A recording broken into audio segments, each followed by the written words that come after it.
Hey, what's going on, guys? Aarava here, and welcome to a little video today about F1 testing and the wrap-up of week number 1. Of course, in the last couple of videos of Let's Talk F1 2018 for the car launches, I talked about, obviously cars are going to change during testing and then more so towards Australia as well. And so I asked you guys if you wanted a video like this, just kind of show off any kind of bits that are maybe intriguing for you guys to see.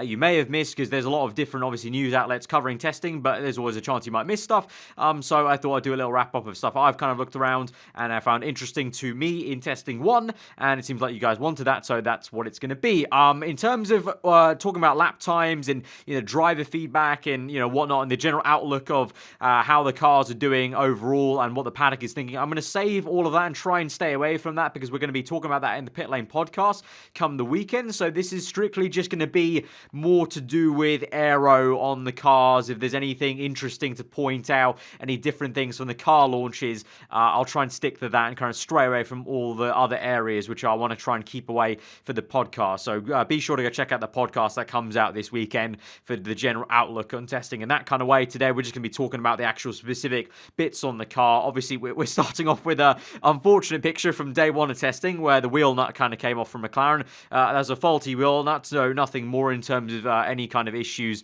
related to the power unit or anything like that. Just a bit of a annoyance from McLaren, but I'm sure they'd rather have that happen in testing than Australia. So kind of good in a way that they kind of found out they have a faulty wheel nut issue there. And they also had what we found out to be a £2 issue of a kind of clamp on the exhaust that unhinged itself. And so the exhaust basically made the engine cover catch fire somewhat a little bit on the second day of testing when Van Dorn was going around the track. So a few little teething issues for McLaren as a team, chassis and car side of things. But generally it's been a more positive test for McLaren. Obviously in this last day, and on day 4 they got a lot of laps under their belt, with Van Dorn doing over 100 before he handed it over to Alonso for the last bit of it. And so throughout all the car launches, obviously there was a lot of talk about the halo and putting fairings on the halo and what that was going to try and push air aside, away from the engine inlet, or try and treat the air as best as possible going into the inlet with these little fairings, or with Haas have gone with, you'll see later in a picture,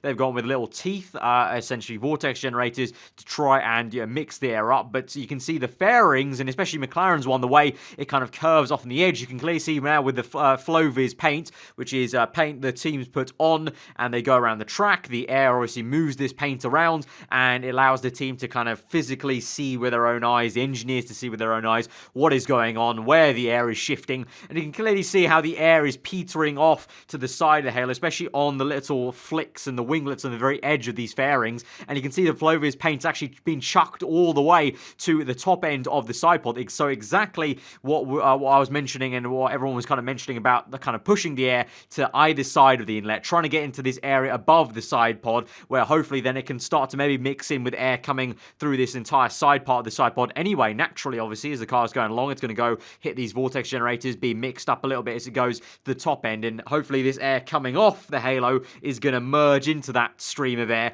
and make its way to the rear end of the car, and might actually help out then towards the back end of the car. But the main goal is just to kind of really get it away from this very tricky area. Usually all they have to do is try and negate and kind of work around issues with it hitting the helmet, and the best way they could do that was an S duct, trying to make the air as smooth as possible as it went through the chassis. But now they've got this big titanium halo to work with, so most teams now have got little fairings. There are a couple that still don't. Actually Red Bull, one of them surprisingly, that don't have a little fairing on, which is surprising because Red Bull usually are the team with the most winglets going off in every literal place the car can have wings. But I'm sure that will probably come in soon, and we've seen it, we've heard it many times already, that by halfway through the season probably it won't be an area where teams will be able to gain advantage. I mean, this really isn't going to gain much of an advantage, just little foibles of making sure the air that enters the engine bay is going to be the least disrupted as possible. Another good example of showing off where the air is moving, this with the Red Bull. So like I mentioned, they do not have any fairings, so you can see the fact the Floviz paint is very smoothly just covering the entire halo. So the air is just going to tuck over and be able to go straight on, or it's going to curl around a little bit. And so a little bit odd they haven't treated it, but maybe they're going to work something in for Australia. We've even seen Toro Rosso with a winglet underneath the halo, so trying to scoop air maybe a little bit away, or scoop it towards the inlet, trying to treat it that way. But you can see clearly the paint flowing through and then curving around and actually going towards towards the, well, in the Red Bull case, there isn't much of a top end of the side pod, is there, as we mentioned at the launch. Such tiny, really suckered in side pods for the Red Bull. I'm still to this day so in awe and just so impressed by how Red Bull have done that. And it's just really, in an artistic way, beautiful to also look at in terms of the way they've done that. But you can see the air streaming off, and so air coming through, hitting this winglet, being treated as it goes along, is going to be met with this air coming off the halo, and that will eventually make its way. And the hope is obviously the air's moving fast enough, it's going to attach this entire surface, and actually we can use this red line here as a good guideline here. Hopefully follow the red line almost towards the rear end of the car then basically, and go towards that very crucial area of the car between the rear wing and the rear tire, trying to get that also, potentially towards the lower T-wing, trying to get that kind of vacuum seal area. But going back to the team we started off with, Mclaren, they introduced a very intriguing new rear suspension kind of way they've done about it. And so you can see this is the entire suspension arm. You've got that one section here coming out of the actual main part of the rear end and attaching to the rear wheel over here. At the moment they've got inters on, but you can see the very odd shape to it and very elongated shape, and parallel to the fairing they've got and the clearance they've got as well in this entire area means aerodynamically this rear suspension, and even in the words of Adrian Newey, he was quoted to say, very intriguing. So really nice to see McLaren going very bold and innovative straight away in the first test. And in this kind of zoomed in shot also, you can just see the finer details, these little tiny winglets trying to create more upwash to the car. Obviously that's the same concept as the lower T-wing, trying to push air more towards the rear end, the underside, I should say, the underside of the rear wing. The more air they can get pushing under there, creating that upwash, is going to help that entire rear end work a lot better to create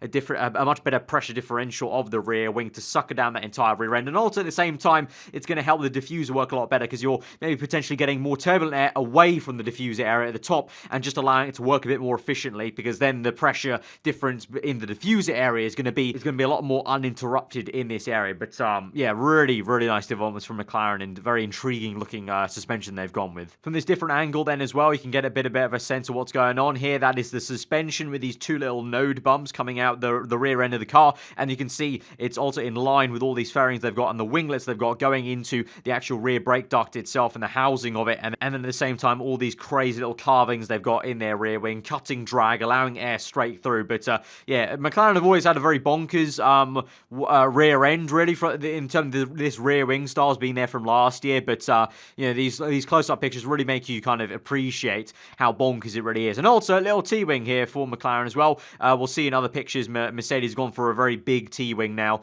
at the bottom end, and obviously Ferrari launched with a curved T-wing, but the teams are opting for a little T-wing here just ahead of the exhaust. Obviously the exhaust gas coming out will also factor into it. And actually speaking about the exhaust gas, one team that's actually using that is Renault. The interesting thing with Renault is the way their exhaust is set up with a couple of vanes by the exhaust. They're trying to effectively rear blow the rear wing with their exhaust gases, trying to create upwash via the exhaust plume that's going to come out of the tailpipe, and they're trying to create that upwash effect with the exhaust gas instead of like talking about the T-wing helping that area. They don't have a T-wing at the moment. They're trying to use the exhaust gases right now. So it's a really interesting way to go about it, and also really almost kind of harks back to gets me kind of excited about going back to all the way to 2011 when we had obviously the exhaust gases blowing the diffuser. They're using the exhaust now. Obviously it's fixed to where the exhaust needs to come out now in F1, but they're using a couple of vanes in the way they've angled everything to blow the rear wing itself and blow the hot air upwards and try and create upwash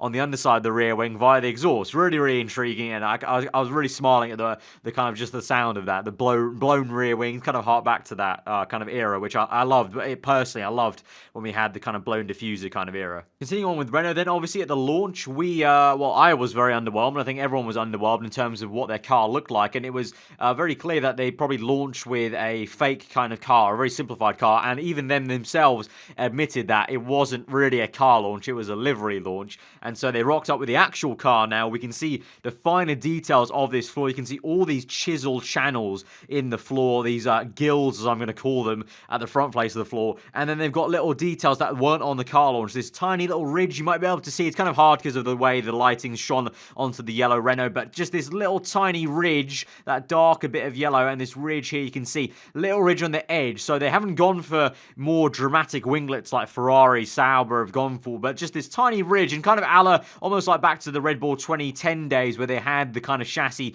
kind of curving in on itself at the very top of the bulkhead. They've got these tiny little ridges on the top end of the chassis, and as we move down onto this end of the floor, obviously when they launched the car, it was all flat, all plain, but now they've actually got that finer detail in there. Really interesting. Lined up with the cuts of the barge board are these cuts into the front kind of scoop turn face of the floor, and these kind of U-shaped, the shading makes it look U-shaped, but obviously just cuts going straight through and going either, letting air through to the rest of the floor to go underneath the undercut of the side pod, or actually going straight underneath into the channels that are underneath the floor, which usually you don't ever get to see unless the car is actually lifted up once it's kind of, had a crash or something like that. We move on to Williams. Now at the launch, we talked about them having the snowplow-esque kind of front appendature on the nose, similar to the Mercedes car. In fact, they've gone a little bit different to Mercedes, and they've gone for, I would say, it's a snowplow turned into kind of a bit of its own wing or cape, if you will, at the underside of the car. So it starts off, clearly here you can see that's where the camera housing is at the front of the nose, and that snowplow shape, but then it kind of connects together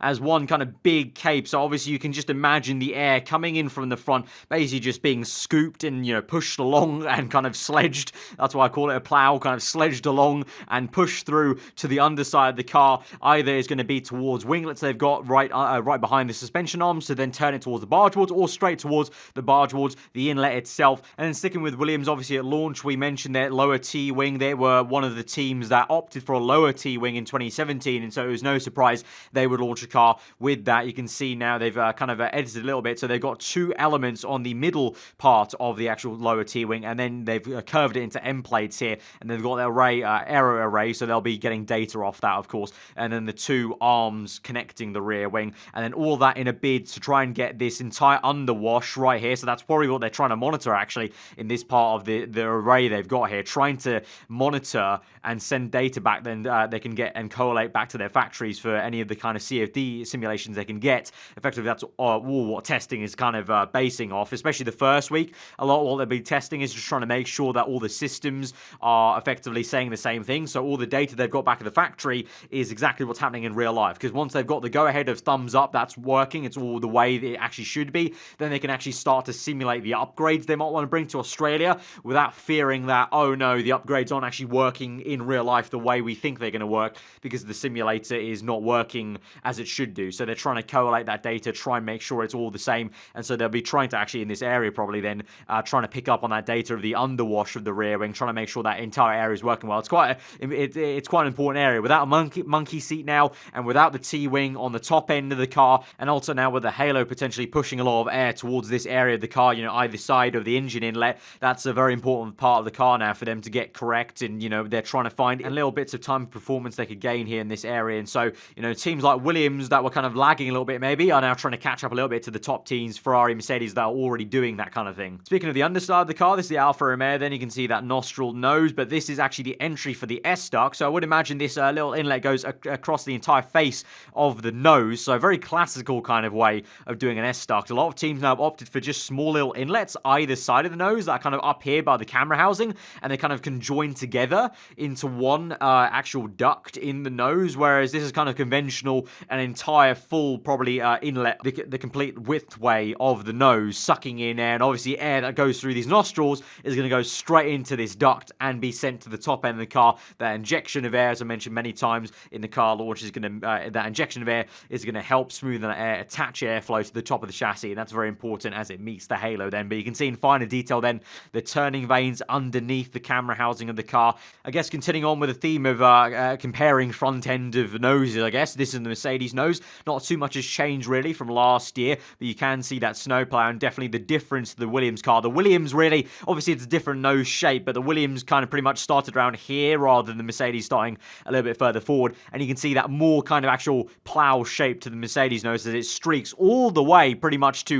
where the suspension starts, whereas Williams have a bit of a shorter, stubbier one, which is more of a cape structure, whereas the Mercedes one's a bit more separated to either side, left and right of the nose cone itself, but both trying to do effectively the same sort of thing. wing, trying to get the air, any air that's just going straight through either side of the nose is not being affected by even the front wing here at this height, trying to just get it to scoop through because it will get attached to this face and just scoop it through towards the bargeboard area, which it can do a lot more work, than a lot more useful work than rather than just going straight through and hitting the suspension arms. The Ferrari car then confirmation from the launch, then these the kind of quote-unquote third inlet that kind of looked like a third inlet is indeed just two small winglets, and a very intriguing, as I said in the car launch, way to go about this entire side pod area. Tiny inlet, main inlet, secondary inlet, and then you've got this entire shape which is all just a housing to squeeze air in and probably accelerate it as it goes to this area of the side pod. You can see the Coke bottle shape as it goes through and tightens up, and so if they can get the air to accelerate, squeeze through the slot gap there, and then it get attached to the sidewall of the side pod, then it will hopefully get chucked towards that diffuser end. But in terms of, updating the Ferrari, at least to my knowledge of what I've seen also from just reports from, technical places on F1 testing, not a lot has really been introduced to the Ferrari yet. Obviously, it's kind of a tricky week one for the entire grid because of the snow that happened.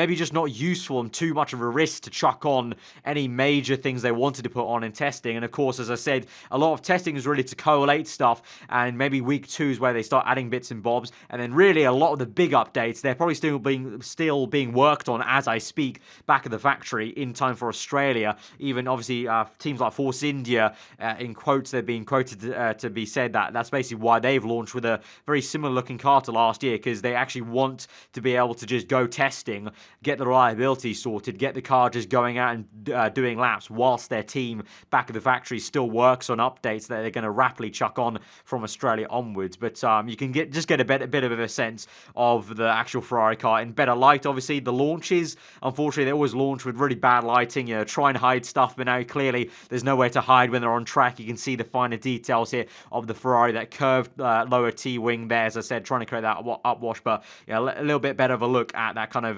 bargeboard area of the Ferrari, which was definitely one of the more interesting areas compared to other teams. And also in the sun, speaking about lighting, we can now see the winglet on the front end of the mirror a lot clearly now on the car of Sebastian Vettel's, and angled in a way to perhaps, as I said, I still don't fully know if it's letting air through either side of the actual wing mirror itself, or it's just simply trying to deflect air downwards and upwards, potentially more towards downwards, towards these inlets, potentially. Very, very weird way to go about it, and the only unique way, no other team has done this with the wing mirror, so we'll see if any other teams copy it. But Ferrari, again, as I said, for the last 2 years, good to see they've, taken the lead a little bit of trying to do new things compared to other teams, whereas in the past, maybe they've kind of lagged a little bit and they've had to maybe copy other teams instead. Going to Red Bull now, just another angle really, just to really illustrate how tight this car is. Like, you can see how tight it gets to the undercut part of then the kind of two main plume kind of columns, I guess you could say, as it goes to the rear end to open up for the exhaust opening.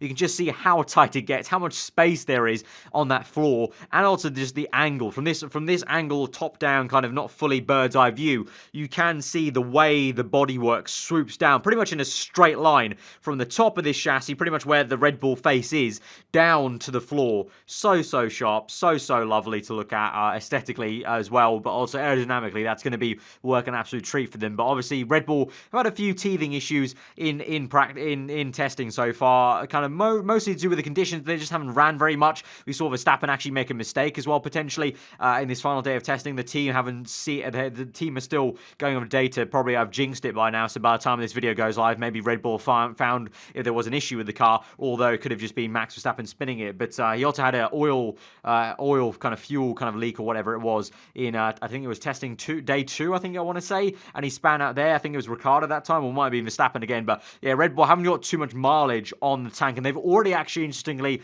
talked about Renault's engine plans, which I'll stop talking now. As I said, I want to keep that for the podcast. But Red Bull, as ever though, doing plenty of aero rake tests on all these kind of instruments. You can see clearly this aero rake trying to get data as it comes off the underside of the front wing, trying to see what the air is doing, trying to see what the vortices are doing as it comes towards then, or I hope that what their hope is going to be the winglets here on the brake duct, and then eventually the bargeboard area, so trying to get data there. But actually Red Bull have gone with 2 different configurations of the front wing. Here's the main one they launched with. You've got this kind of upwash shape of the front wing flaps there, but they've also got a different front wing they tested out today with Verstappen, where all the winglets now face the other way. They curve inwards, and that's a bit more of a conventional way to go about it. Red Bull have been very different to other teams where most of last season they ran with this more different kind of shaped, curved upwards front wing to try and maybe curl the vortexes towards more of this side of the car rather than the inward side, trying to curl it this way,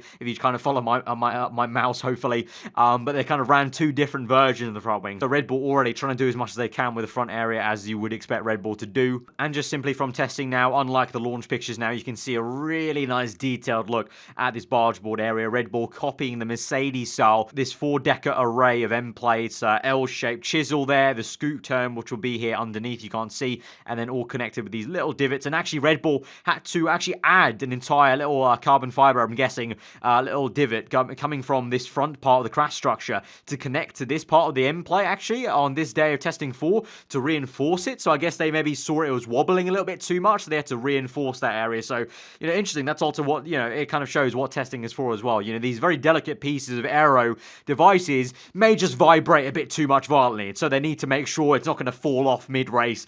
And they actually ran without this entire array a couple of times in day 2 to try and maybe just see the difference. And so again, that'll be to maybe just see what the airflow is doing, maybe just make sure they're calibrating it and making sure, okay, so we've got these end plates here, this is what the air does without them, this is what the air does with them, just to kind of be like a thumbs up of, okay, it's a positive step that we've got these things going on here. And finally, just trying to wrap up because I don't want to go on for too long, but just little Flow-Viz paint kind of paintings on the Sauber Alfa Romeo gives us a good idea, gives you guys a good idea of that confirmation of where the air is actually streaming. So you can see, if you look a little bit closer, it might be a bit blurry, unfortunately, because the picture's on amazing high res, but the way the paint is directed, painted towards this entire area, as I've spoken about a lot of times in the car launches, this area, very crucial area between the rear tire and the rear wing. They can get as much air flowing through there, trying to create a bit of a vacuum seal to make the diffuser work a lot better. Than any air that gets pushed on the left side of this vortex generator will be met with these squirt gaps, and that will go again towards the front face of the tire, trying to create vortices right before it hits the rear tire, try and control that air as best they can. You can see what the paint is doing, probably coming off the halo. This paint will be affected by all that halo air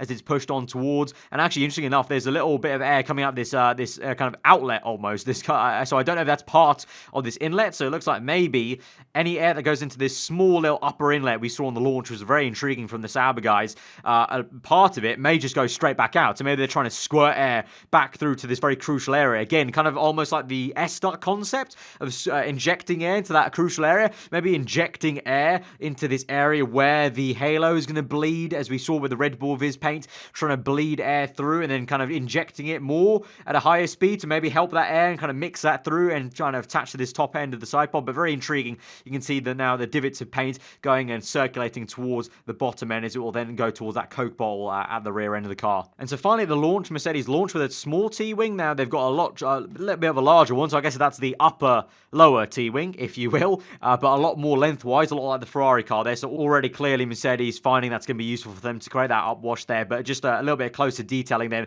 at that complex area of the barge boards for Mercedes. But not a lot has changed from the launch per se. They're probably just trying to get more laps under the belts, trying to understand everything, as I said. But again, from this angle, you can see that really aggressive Coke bottle shape Mercedes have got. They've done a lot better of a job kind of suckering that in that car compared to last year. But yeah, that has been pretty much everything to kind of note. I don't want to go on for too long unnecessarily, so that's kind of the big, huge things that come to my mind. Obviously, I'm pretty sure I would have missed some stuff, and obviously you can maybe pop it in the comments below for any other people reading. Maybe they want to know, but definitely I probably have missed some stuff, but that's kind of the general gist of everything from week 1, I should say. I almost keep saying day 1, but yeah, week 1 probably quite a frustrating one for a lot of teams that are unable to get a lot of aero data due to the snow and everything like that. They don't want to crash it in these pieces, but nonetheless, always interesting to get testing underway, see these cars out on track for the first time properly, and kind of driven with a little bit of anger, but not full anger. Obviously, that'll have to wait till Australia. But guys, if you did find the video informative and you enjoyed it, hit that like button. Would really appreciate that. Let me know what you thought in the comments below of everything, and what have you thought about testing so far. Who's your money on straight away? Just your feelings maybe from testing, but you might want to also save that for the podcast coming up on the weekend. As I said, if you are new around here, do get subscribed. As I mentioned at the very start of the video, we do have a Formula 1 podcast that is going to start. Well, we've already started it, but obviously we had a bit of a break since nothing's really happened. But we're going to have another episode this weekend, and pretty much from next weekend onwards, we'll be hoping to do it weekly, that podcast. So do get subscribed for that, and subscribe if you want to just see more general F1 content, whether it be gaming related or real life related. But yeah, hope you guys enjoy the rest of your day, and we'll see you guys next time. Goodbye.